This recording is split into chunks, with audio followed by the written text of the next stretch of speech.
Hi friends, welcome to yoga channel. நம்ம yoga channel இன்னைக்கு ஆடிப்பெருக்கு. அனைவருக்கும் ஆடிப்பெருக்கு நல்வாழ்த்துக்கள். அப்புறம் வாங்க, இன்னைக்கு நம்ம எப்படி சாமி கும்பிட்டுருக்கோம். ஆடிப்பெருக்குக்கு காவேரி தாய் எல்லாமே நினச்சி தண்ணியெல்லாம் நம்ம வீட்டில் தண்ணி தொட்டி எல்லாமே வச்சு சாமி காலையிலே கும்பிட்டேன். வாங்க நம்ம எப்படின்னு பார்த்துக்கலாம். நேற்றே வந்து சாயந்தரம் எல்லாமே வந்து வலிச்சு விட்டாச்சு பாருங்க. வீட்டு வாசலவே நல்ல நேரத்தை பார்த்து சாமி கும்பிடணும். அதனால இப்போதான் சாமி கும்பிட்டு முடித்தேன். பாருங்கள், எல்லாமே நல்லா வலிச்சு விட்டுட்டு கோலம்லாம் நல்லா போட்டு அந்த பக்கம் செம்பருத்தி செடிக்கு எல்லாத்துக்குமே இன்றைக்கி தண்ணி ஊற்றியாச்சு சூப்பராக.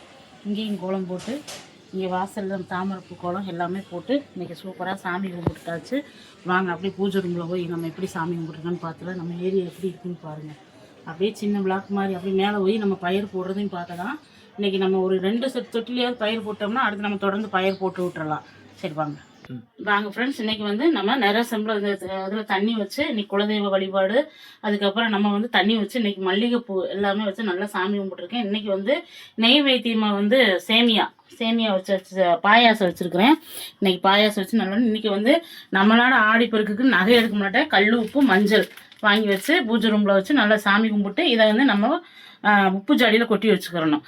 அப்போ நமக்கு வந்து மகாலட்சுமியோடைய அருள் கண்டிப்பாக கிடைக்கும். மஞ்சள் குங்குமம் காலையில் 6 மணி 6:30 நம்ம வீட்டில் வந்து சூரிய பகவான் அப்படியே வந்து இந்த கண்ணாடியில் வந்து தெரியும்.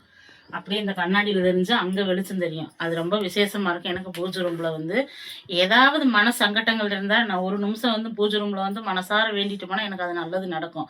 கண்டிப்பாக அந்த மாதிரி செஞ்சு பாருங்கள். மசாலாலாம் ரெடியாக இருக்குது. இன்றைக்கி ஃபுல்லாமே நம்ம ரேக்கில் எடுக்கணும். அப்புறம் கொரியர் போட்டமான வந்துகிட்டே இருக்குது கொரியர்கள். அதனால் இன்றைக்கி எல்லாமே ரெடி பண்ணி இன்றைக்கி எல்லாமே வாங்க ஃப்ரெண்ட்ஸ், நம்ம என்ன சமையல் பண்ண போகிறோம்னு பார்த்தோன்னா, நான் சாப்பாடு வச்சு ரசமாக வச்சுட்டேன். வாங்க, இங்கே சுட சுட சோறு வச்சுட்டேன்னா காலையில் எல்லா வேலையும் முடிச்சிட்டேன். சாப்பாடு வச்சு இங்கே ரசம் வச்சு இங்கே வந்து பால் பாயாசம் பண்ணியிருக்கிறேன். இங்கே நாட்டுக்கோழி, அதாவது நாட்டுக்கோழி வறுவல் பண்ண போகிறேன். இங்கே நாட்டுக்கோழி வந்து எடுத்துகிட்டு வந்துட்டாங்க காலையிலேவும். அதை 2 விசில் விட்டு நான் எடுத்து வச்சுருக்கிறேன். 4 விசில் விட்டு 2 விசில் இல்லை 4 விசில். இங்கே நல்லெண்ணெய் ஊற்றி வச்சுருக்கிறேன். இப்போ வந்து நாட்டுக்கோழி வறுவல் பண்ணிடலாம். இது உப்பு கறி மாதிரி இருக்கும், நல்லா டேஸ்ட்டு சூப்பராக இருக்கும். வாங்க பார்த்துடலாம். இப்போ வந்து நல்லெண்ணெய் ஊற்றிட்டு கடுகு சேர்த்துக்கலாம்.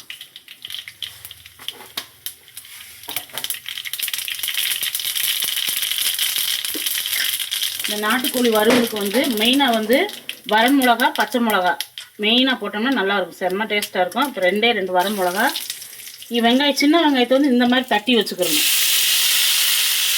இந்த மாதிரி தட்டி சேர்க்கணும். இந்த மாதிரி வதக்கிட்டு இப்போ பச்சை மிளகா 2 சேர்த்துக்கலாம்.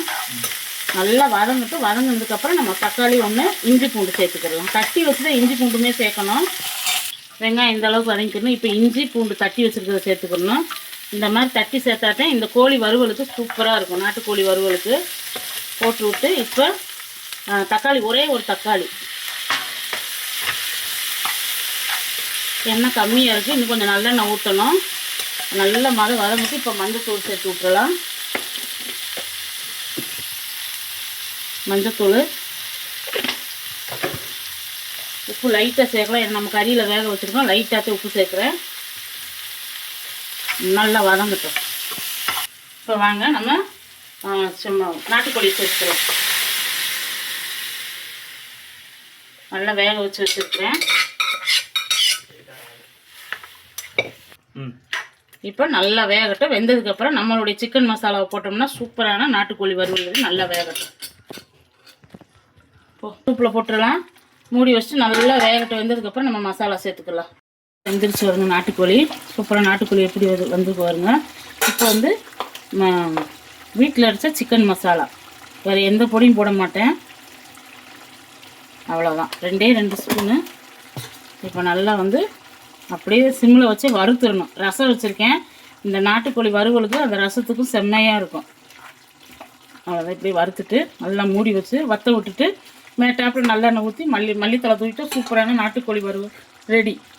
வாங்க ஃப்ரெண்ட்ஸ், சிக்கன் சூப்பராக நாட்டுக்கோழி வறுவல் ரெடி ஆகிடுச்சு. இந்த மாதிரி இருந்துச்சுன்னா செம்ம டேஸ்ட்டாக இருக்கும். கொஞ்சம் மேட்டாப்பில் லைட்டாக நல்லெண்ணெய் சேர்த்துக்கலாம். அப்போ தான் நல்லா மணமாக இருக்கும். நல்லெண்ணெய் லைட்டாக. நாட்டுக்கோழிக்கு எப்போயுமே வந்து குழம்பா இருந்தாலும் வறுவலாக இருந்தாலும் கொஞ்சம் நல்லெண்ணெய் சேர்த்தோம்னா சூப்பராக இருக்கும்.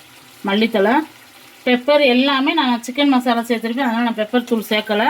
நீங்கள் வேணால் பெப்பர் தூள் வேணால் சேர்த்துக்கோங்க. நமக்கு சிக்கன் மசாலா எல்லாமே பெப்பர் தூள் எல்லாம் இருக்கும். சூப்பரான நாட்டுக்கோழி வறுவல் ரெடி ஆயிடுச்சு. அடுப்பு ஆஃப் பண்ணிடலாம். இன்றைக்கி என்னென்ன செஞ்சுருக்குன்னு பார்த்துலாம். இன்றைக்கி நல்லா பால் பாயாசம் போண்ட வடை தான் சுடலை. இங்கே நல்லா பால் பாயாசம் செஞ்சுருக்கேன். நல்லா கண்டென்ஸ் மில்க் ஊற்றி நெய்யில் முந்திரி திராட்சைலாம் வறுத்து கொட்டி பால் பாயாசம் சூப்பராக இருக்கும். அப்புறம் ரசத்தை இங்கே பால் பாயாசம் ரசம்லாம் ஆரம்பிச்சிருவாங்க. தக்காளி ரசம் வச்சுருக்கிறேன். இங்கே வந்து சுட சுட சோறு, நல்ல சாப்பாடு. இப்போ இங்கே வந்து நாட்டுக்கோழி வறுவல், சூப்பரான நாட்டுக்கோழி வறுவல். இந்த நாட்டுக்கோழி பெப்பர் வறுவல் சூப்பராக இருக்குது. எப்படி இருக்குது பாருங்க, இன்னும் கொதிச்சிட்டு இருக்குது பாருங்க. அப்படியே செம்மையாக இருக்கும்.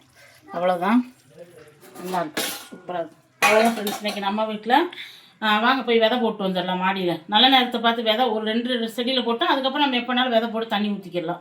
வாங்க ஃப்ரெண்ட்ஸ், மாடி தோட்டத்தை நேரத்தை சுத்தம் பண்ணியாச்சு. எப்படி இருக்குது சுத்தம் பண்ண ஏரியா பூரா எப்படி இருக்குவாங்க. மண் குப்பை எல்லாம் கூட்டி அள்ளிட்டு அந்த இதில் இந்த காஞ்ச செடி எல்லாமே பறித்து கீழே போட்டாச்சு. எல்லாமே போட்டு இப்போ ரெடி பண்ணி வச்சுருக்கோம். வாங்க,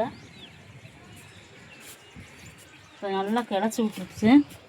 நேற்று நைட்டு நல்லா கிளச்சி விட்டுட்டாங்க. இதில் விற்கிற விதை தான் போட்டிருக்கு. இதில் வந்து இப்போ நம்ம மிளகா விதையும் கத்திரி விதையும் தூவி விட்ருக்கேன். ரெண்டையும் தூவி விட்டு முளைச்சதுக்கப்புறம் நம்ம பிடி அந்தந்த செடியில் பறித்து கொண்டு விட்டுக்கிடலாம். தண்ணி கொஞ்சம் தொளிச்சு விட்டுறலாம். தண்ணி தொளிச்சு விட்டோம்னா அதுக்கப்புறம் நம்ம வெண்டைக்காய் விதை இருக்குது, கொத்தவரங்காய் விதை இருக்குது, சொரக்காய் விதை, எல்லா விதையுமே அந்தந்த செடிகளில் எல்லாத்துலேயுமே நட்டு விட்டுறலாம். நிறைய செடி காலியாக இருக்குது. நம்ம மஞ்சள் எப்படி வந்திருக்குது பாருங்க. இது எப்போ ஊண்டி வச்சது இப்போதான் முளைச்சிருக்கு தண்ணி ஊற்ற. அப்புறம் மல்லிகைப்பூ செடி, செம்பருத்தி செடி, எலுமிச்சை செடி வாங்க எலுமிச்சங்காய் காய்ச்சிட்டு வருது. இதில் இருந்துச்சு, நேற்று பறிச்சாச்சு. இந்த நெல்லிக்காவை தான் கீழே வைக்கலான்னு பார்த்துட்டு இருக்கிறேன். பூ வந்து ஒரு 3 பிஞ்சு வந்திருக்கு பாருங்க. நமக்கு எலுமிச்சங்காய் செடி பூ வந்துருச்சு. நல்லா சூப்பராக எல்லா செடியுமே இப்போ பாருங்கள். நான் எல்லா விதைகள்லாம் கரெக்டாக போட்டிருந்தேன். பூராமே வந்து வெண்டைக்காய் விதை எல்லாமே போட்டு விட்டோம்னா நம்ம தண்ணி தொளிக்க நல்லா தொட்டி எல்லாமே காலி பண்ணி வச்சாச்சு. ரோஜா பூ செடி தான் வாடிடுச்சு. ஆனால் அந்த பச்சை இருக்குது. இந்த பிள்ளைங்க மேலே தண்ணியே ஊற்றுறது இல்லை ஃப்ரெண்ட்ஸ். வந்துச்சுன்னா மேலே உட்காடுறாங்க. 2 பேருமே அண்ணன் தங்கச்சி வராங்க, படிக்கிறாங்க. கீழே நீங்கள் தண்ணிக்கு வந்து தண்ணி ஊற்றணும்னா செடி இருக்குது. நம்மளே எவ்வளோ வேலையை பார்த்துட்டு மேலே வந்து தண்ணி ஊற்ற முடியுமா? எங்கள் ஏரியாவை பாருங்கள் எப்படி இருக்குது. நேரம் இதுதான் எங்கள் ஏரியா. நிறைய ஃப்ரெண்ட்ஸ் அந்த அக்கா டெய்லி வீடியோ போடுங்க, உங்கள் ஏரியாவெல்லாம் காமிங்க அப்படின்றீங்க. தம்பி காலேஜுக்கு போயிடறானா, அவனுக்குமே நிறைய ஒர்க்கு இப்போ வர செகண்ட் இயர்னால ரொம்ப ஒர்க்கு கொடுத்துட்றாங்க. அது வீட்டில் வந்து அவன் கம்ப்யூட்டர் நோண்டுறது படிக்கிறதுக்கே அவனுக்கு டைம் சரியாக போகுது. அதேமாதிரி பாப்பாவும் படிக்க விட்டாச்சு. அவங்க அப்பா வேலைக்கு போயிட்டு எனக்கு மசாலாவுக்கெல்லாம் பொருள் வாங்கி போடுறது எல்லாமே வேலை அதிகமாக இருக்கிறதுனால இந்த செடிகளை என்னால் கவனிக்க முடியல. இனி வந்து விதைகள்லாம் போட்டோம்னா டெய்லி வந்து செடிகளை ஒரு நேரமாவது காலை டைம் வந்து தண்ணி இப்போ ஊற்றிட்டு போயிடணும். நம்ம தான் கொஞ்சம் பராமரிக்கணும். அவ்வளோதான் ஃப்ரெண்ட்ஸ். நாளைக்கு பார்க்கலாங்களா? தொடர்ந்து நம்ம வீடியோ வரும். தொடர்ந்து நம்ம சேனலுக்கு ஆதரவு கொடுங்க. உங்களுடைய ஆதரவு மீண்டும் ஆடிப்பெருக்கு நல்வாழ்த்துக்கள். நாளைக்கு வீடியோவில் பார்க்கலாம். Bye friends, thank you.